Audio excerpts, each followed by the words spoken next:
januari som rezervoval izby pre cestu cez Slovensko a Česko. V marci som na niektorom chorvátskom portále videl nadpis, že medveď zranil 5 osôb v centre mesta na Slovensku. Je to mesto Liptovský Mikuláš, kde som pravda, že myslel prespať, taktiež aj ísť na prechádzku do jazera približne 3 km od výjazdu z mesta.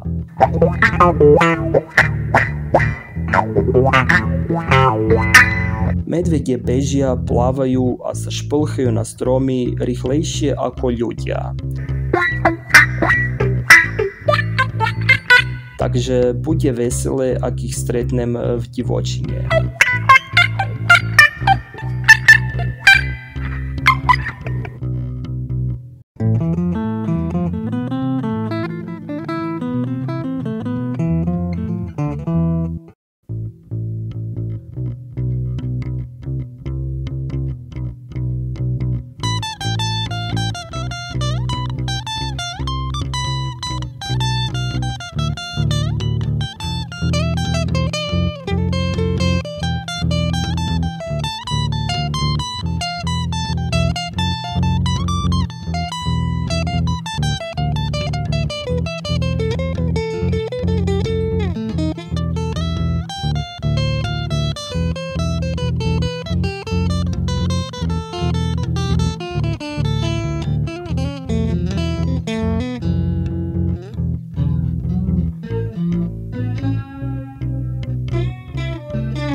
Prišiel som v Liptovský Mikuláš a odišiel do jazera, ktoré sa volá Liptovská Mara.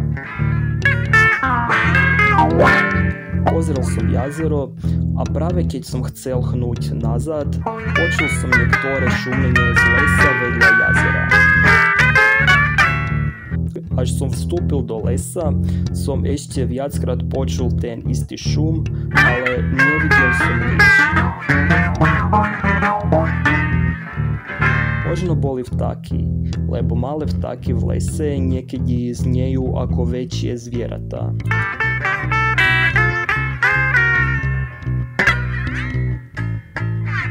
Taktiež možno bol pes, človek, srna alebo medveď.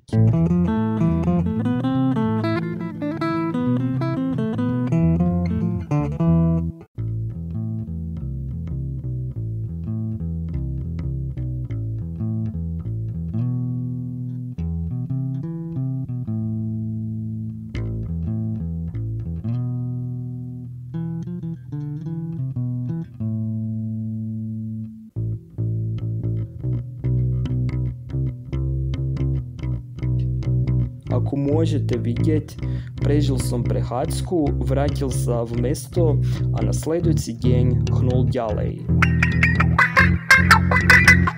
Vo vlaku medzi Popradom a Prešovom som dostal správu, že Robert Fico bol postrelený.